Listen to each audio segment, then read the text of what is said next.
Have you ever wondered if AI could create a crochet pattern? You may have seen other videos about ChatGPT crochet patterns, but today we're going to talk about something a little different. We're going to talk about cellular automata and if that could possibly be used to create crochet patterns. First, I'll briefly describe what cellular automata is.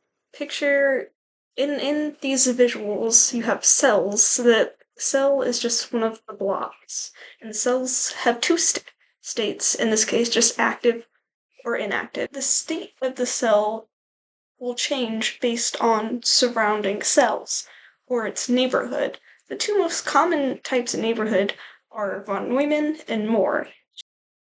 Then there are state transition functions. These basically just say how a cell's state changes over time based on its neighborhood. A simple example of a transition would be if a cell has exactly one active neighbor, then it also becomes active. Another example would be if a cell has an odd number of active neighbors, it becomes active, or it becomes inactive. So a cool thing about cellular automata is that certain transition rules lead to a cellular automata that has repeating patterns, and sometimes these patterns can actually look pretty cool. This led to the research question relating to crochet. Can we use cellular automata to create crochet patterns?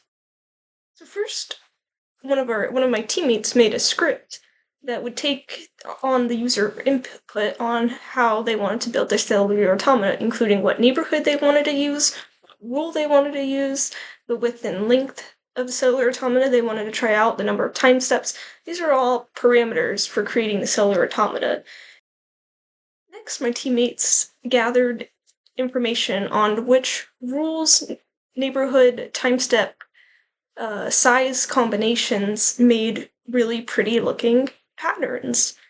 And then from there, I decided what I wanted to do with these cellular automata patterns. I thought I would try out making lacy crochet patterns, and then I thought I would also try out making mosaic crochet charts from these. To start with the lacy patterns, I did some experimenting, and eventually I came upon deciding to choose which block, either the white or black block, would be double crochets and which block would be chain stitches. And then I made it where each block is either 2 double crochets or 2 chain stitches. And that's how I made a script that would then generate the lace crochet pattern.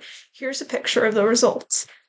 I think these results weren't super impressive, so then I moved on to mosaic crochet patterns. And there's only 2 rules you have to follow to create a mosaic crochet chart, but getting code to do this and create a chart that still looked like the original chart seemed very difficult.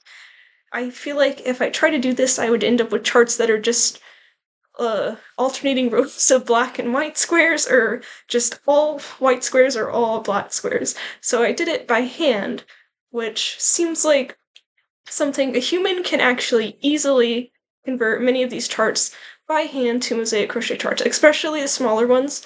Larger ones still possible, but more time consuming. So I started with a small one, and here is the cellular automata chart, the mosaic crochet chart, and then here is the crochet piece from that chart.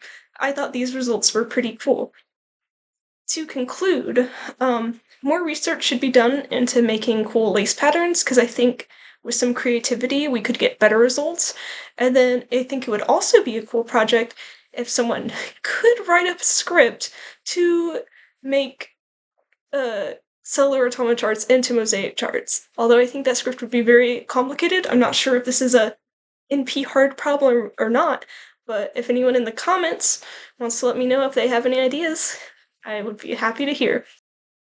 I also think cellular automata can be used as a great starting point as inspiration for creating crochet patterns. Just as I think ChatGPT could also probably be used as a starting point for inspiration.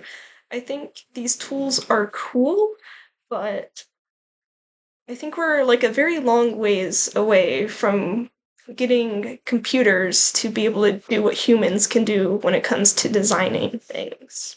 Thanks for watching!